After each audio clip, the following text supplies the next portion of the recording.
Hello, my name is Lee Presser. This is my show. I speak frequently to very interesting people. Some of these conversations are so exciting, so intellectually stimulating, I thought others might like to listen in. This is the reason we started recording Conversation with Lee Presser. Welcome to Conversation with Lee Presser. My guest today is Dr. Ed Hightower. Dr. Hightower is the Superintendent of Edwardsville, Illinois, Community School District Number 7. Most school districts in Illinois, including Edwardsville, receive much of its operating funds from property taxes collected from within the district boundaries. Additional funds come from the state of Illinois and from the federal government. The state's broke, and the school districts are making budget corrections based on a shortfall of funds. Today we're going to be talking about paying for schools. Dr. Ed Hightower, welcome to Conversation. Thank you, Lee. It's always a pleasure being with you.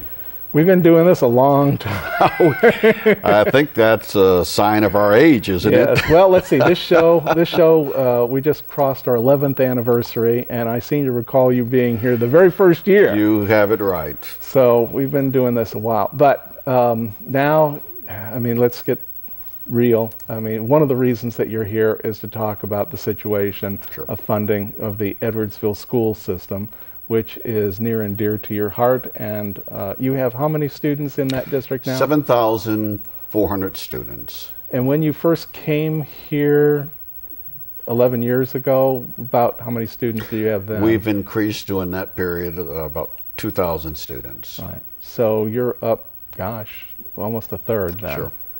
So, and let's just get all the numbers out. Your operating, the money you spend per year to run the schools is how much? Our budget is about $74 million a year. 74 million, Right. okay. Right.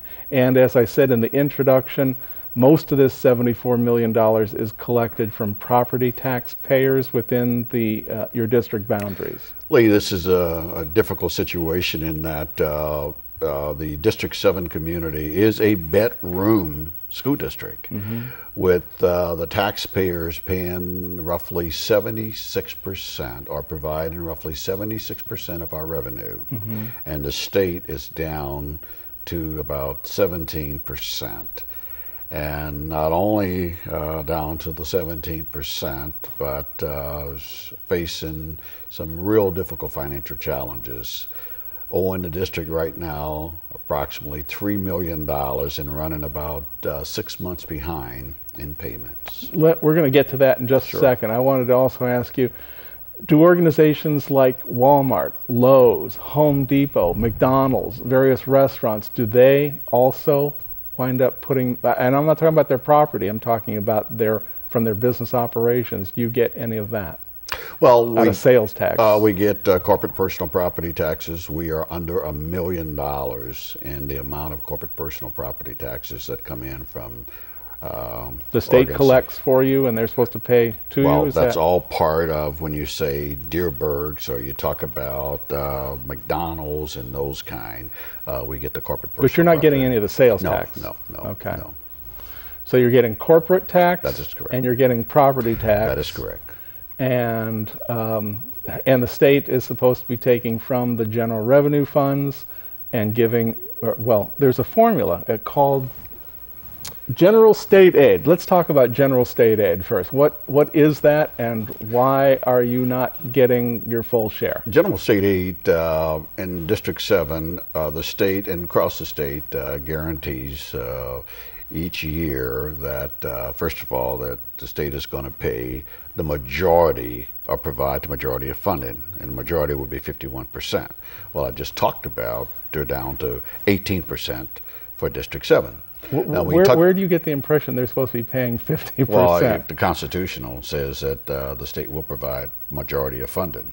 For each school district? For state public school districts. And the Constitution is the basic law of the state? That is correct. From all other laws derived from that. Okay, so we're not quite living up to the Illinois Constitution in terms of monies. When you say quite, I would say we're not even close. Okay, all right, fine. But anyway. So of that 17 or 18%, they're still not even paying the full amount that they say they're going to pay. That is correct. And then when you talk about the general state aid, the general state aid is the amount of funding that the state will provide for each student, okay, based upon a formula. That amount is $6,119 per student. $6,119 per student. Right. Now, if you notice, this year I made a big fuss about the governor and the legislators made the decision that they would not pay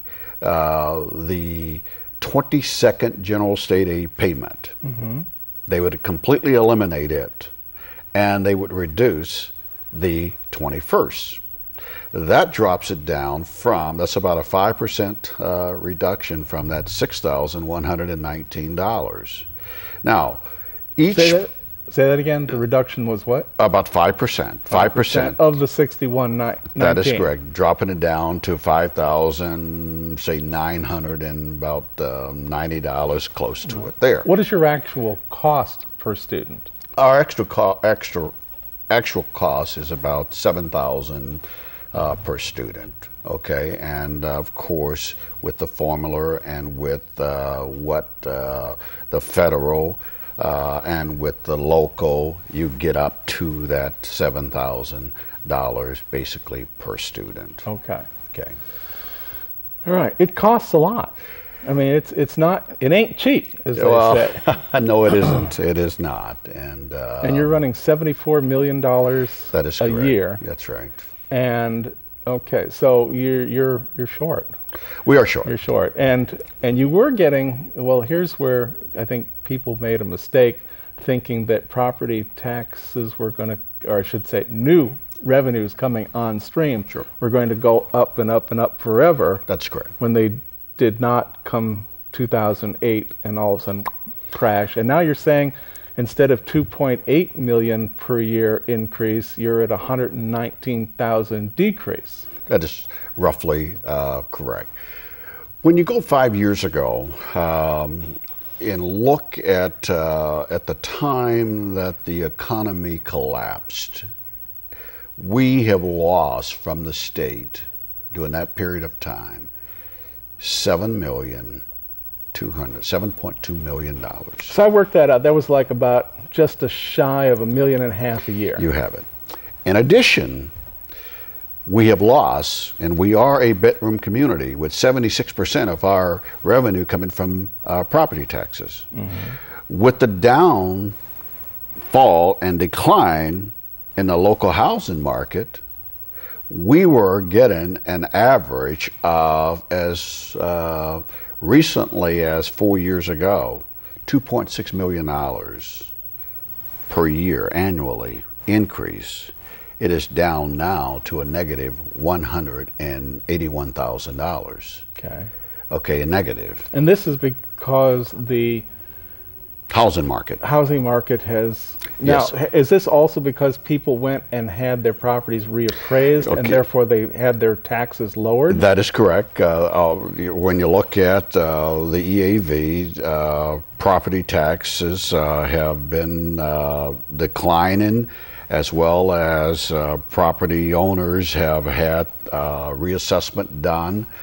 We're fighting that problem. Mm-hmm. So, in my reading, I have noticed that in a couple of places the words "we're not prepared to ask for a tax increase at this time."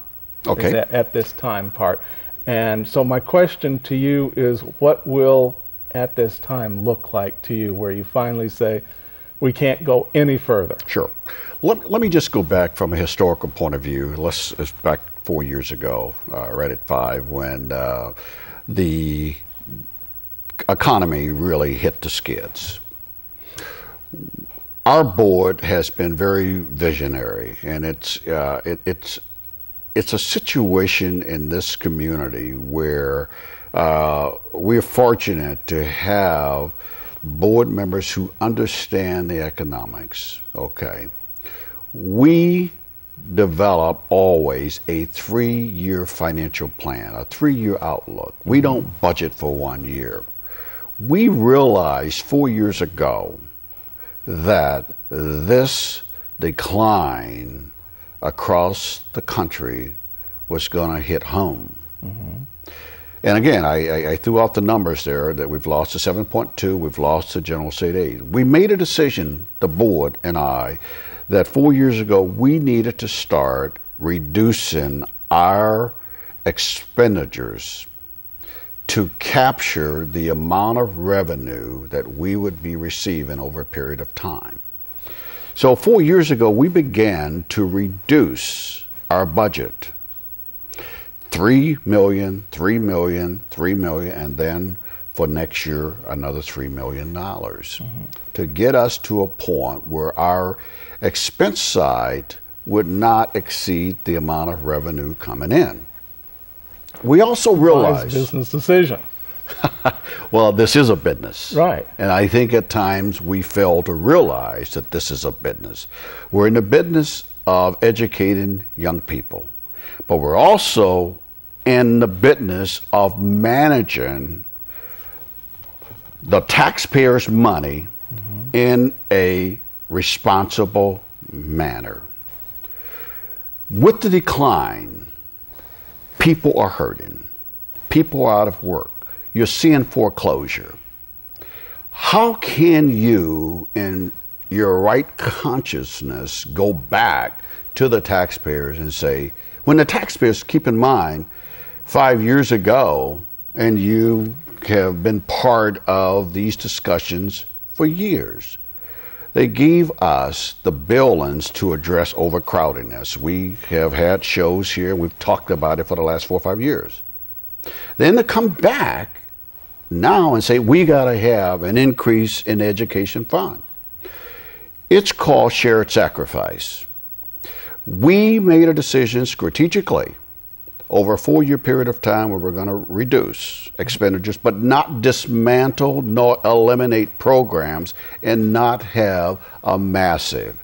We would take a look at every aspect of the district and we would reduce over a period of time. Shared sacrifice. Now, you asked the critical question, when will we go back? We're not there yet. Okay. And when that will be, I can't say sitting here when that would be, but I'm saying it's not now. We're gonna continue to look at, for the time being, every aspect of the district. We're gonna reduce operating expenditures. It's gonna be shared sacrifice, and when I say shared sacrifice, that's everybody across the board. Now you have a highly unionized labor force. Sure. Almost everybody that works for you is in a union, isn't? We have 3 union. But of all your how many employees does number 7 have on the books? We have shy of 1,100 employees. Okay, and of that 1,100, most of them are unionized? That is correct. Okay, so when you talk about shared sacrifice, how have the unions reacted to this request for shared sacrifice? Well, let's just talk about that for a moment. Okay, starting with the administration. The administration has taken a freeze for the past 3 years. All administrators exempt personnel. We will take another freeze this year, which will be the 4th year. We negotiated with the secretarial staff, that's a union, and last year, as we start to talk about layoffs, they took a freeze in return for not reducing staff. When you look at up until 3 years ago with all of these cuts, we had 532 teachers on staff.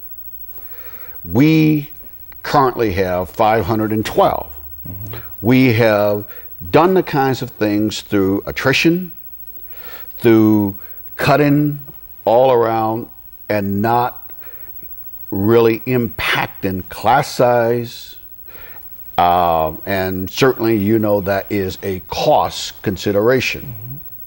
When we talk about shared sacrifice, we are negotiating currently with all 3 groups. And we have made certain demands, and certainly they will have an opportunity to counter. But at the end of the day, We have been very, very transparent. One, we're not going to conduct deficit spending. Two, we're not going back to the taxpayers and ask for additional funds. Three, we're going to live within our means. And four, everyone will have to give up something. Now, the unions, they have the opportunity to look at the book so that they know you're not lying to them. Well, let me be clear. Lee, you know me well. Number one, I'm not a liar. You can come in and look at our books at any time of the day.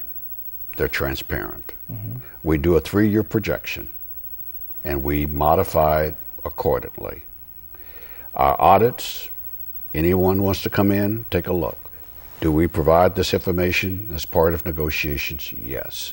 And all you have to do is track it from a month-to-month basis or look at our 3-year plan. It's public, it's there for the parents and everyone to see.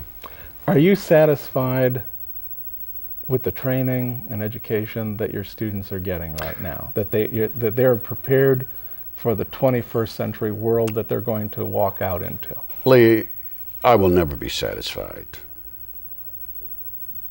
The moment you become satisfied and complacent, that's the moment that you start moving backwards. Okay.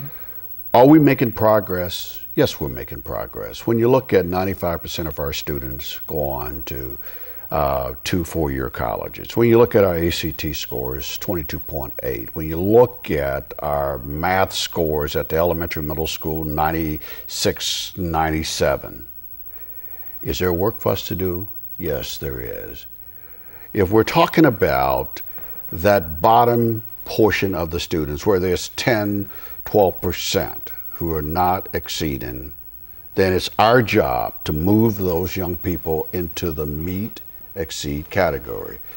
Those students who are exceeding, it's up to us to push them to the edge of what their potential is for learning. Now here's the real question. How much resource are we willing to devote to that 10 or 15%? An example, I mean, sure. I get this article, sure. which was actually referenced in your sure. Mm-hmm. In your presentation sure. that you gave to the board, I think on the 26th. Sure. This is Will Estate's Budget Crisis Imperil Autism Program. Sure. It says here that, and of course this is in reference to St. Clair County, it sure. was not Edwardsville, sure. but it says that there's like $20,000 per kid that it costs in order to educate, and I suspect that those would be some of the people that you're referring sure. to that are in that smaller group. $20,000 per student in order to educate them, and I understand that the state has some formula that says that if your cost to educate one student is $7,000, throw another $7,000 in, and then we'll give you maybe the last $6,000. Is that? Am I reading that correct? Let me say it a different way. Is that what they call an unfunded mandate, or mostly unfunded mandate? There are a lot of unfunded mandates out there, but let's just talk about the artistic program, for example. We have an obligation and a responsibility in public education to educate every student who comes to our doorstep. That's number one. That's the difference in public and private schools. I want to correct you.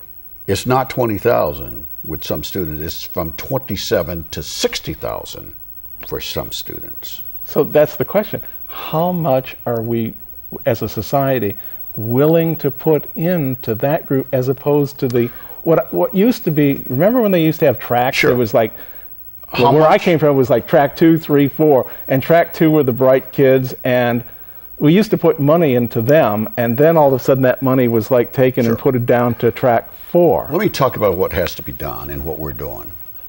We have to look at different ways to address the educational needs of our kids. We have to look at when dollars, let me go back and say it this way. 4 years ago, we didn't have space in our buildings. Mm-hmm. Okay, we didn't have space. So we couldn't do some things because of a lack of space. Well, we have space. So the challenge was when we're paying $600,000 for 20 students by sending them to other residential areas, we have to ask a question. Can we educate these students in-house For less than 600. with more efficiency, Yes. and provide equal to or better than what they're receiving now? That's the critical question that we have to ask ourselves as educators. Or we're going to continue to do the same thing, do things the same old way. When you have an SIU who has one of the top psychology programs in the country, you have one of the top education programs in the country, the question should be, why aren't you reinventing some of the resources and using them over? Well, what we've done over a 3-year period, we've asked that question. That's the challenge I've given the staff. That's the challenge should be to Ed Hightower. What we've done, we've developed a program in cooperation and partnership with SIU and their psychology department, where we're going to bring these students back. We're going to have that comprehensive program that will be equal to or better than they're receiving right now. We're keeping our kids at home. We're not providing transportation costs. And guess what? We're doing it at a cheaper way. So the quality will not be diminished in any way, but rather we believe sincerely that we can provide a better product than what is being offered right now. So you're saying you need to reinvent the model. We need to go back in education and say, we can't do things like what we did 10, even 5 years ago. Technology is changing so rapidly. Our kids are ready for a paradigm shift. They're there. The staff must make the commitment that I am willing to change the way that I direct instruction to students. From a business model, as we did with Lewis and Clark Community College. High school, we couldn't afford, and you and I have had these conversations.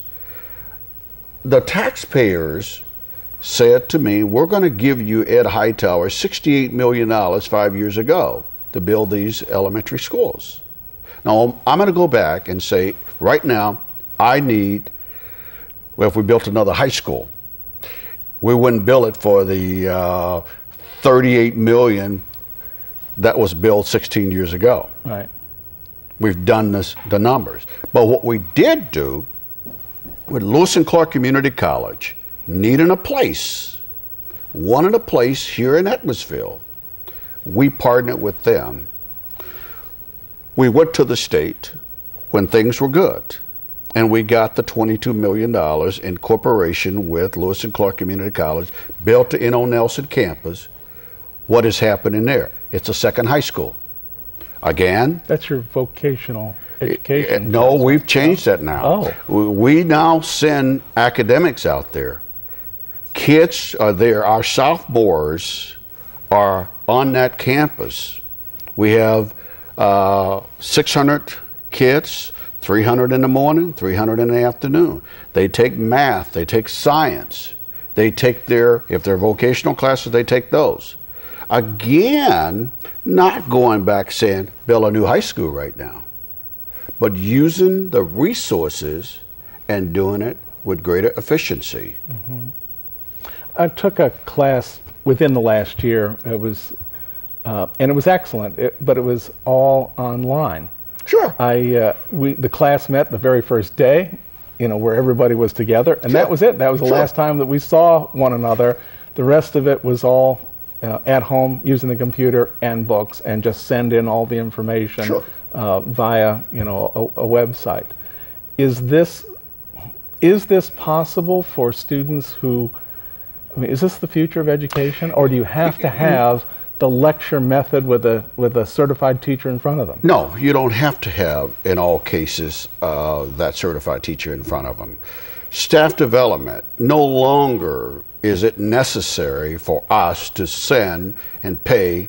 I saw recently where a local school district, you saw it too, so I'm going to not call their name, spent $35,000 to send board members and administrators to a conference. I noticed you got mentioned as not doing that. We're not going to do ahead. that. It's ridiculous. So that's my personal opinion about it. But what we can do now, we can train teachers to be trainers of other peers.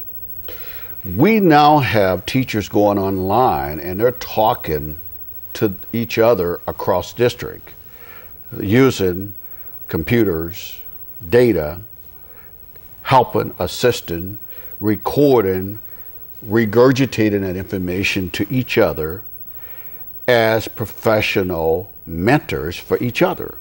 Administrators are doing the same thing, okay?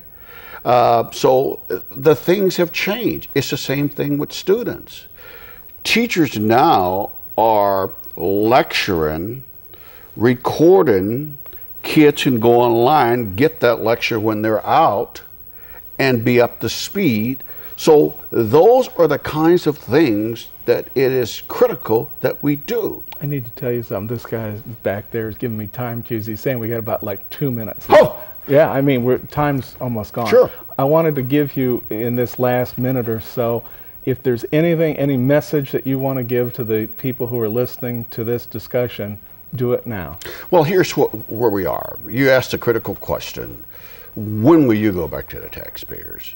I want our taxpayers to know that we will do everything that we can to keep them coming back to them. But if things don't change at some point with how things are operating at the state level, then we may be forced, but it is not that time now. And what we're looking for is an understanding of all and from all stakeholders, shared sacrifice. We all have to give up something, and we all have to do things differently than what we have when things were good. It's no different in how we run our own household. When things are good, you can do a lot of things. But when things start to decline and the revenues aren't there, you have to draw the line and do things differently. Well, we could do another, easily Easily. do another half hour here, and we will, actually, I think we're going to have to do that in the near future. Let's Hopefully make it. you can work your schedule out. We'll make it happen. Tell Diane. Diane and Angie will get that done. But Lee, I want to compliment you on the great work that you've done over the years. Thank you I very watch your much. program and you've done a wonderful job. So keep up the good work. Appreciate it. Thank Thanks. you. Thank you. Let me turn to the audience here and say, I've been speaking with Dr. Ed Hightower. He's the Superintendent of Schools of Edwardsville Community District Number 7 Schools. They have some interesting problems that they're dealing with right now. They need your support. They need your help. They need your input. Make sure that you let them know what you're thinking. Thank you so much. See you next time.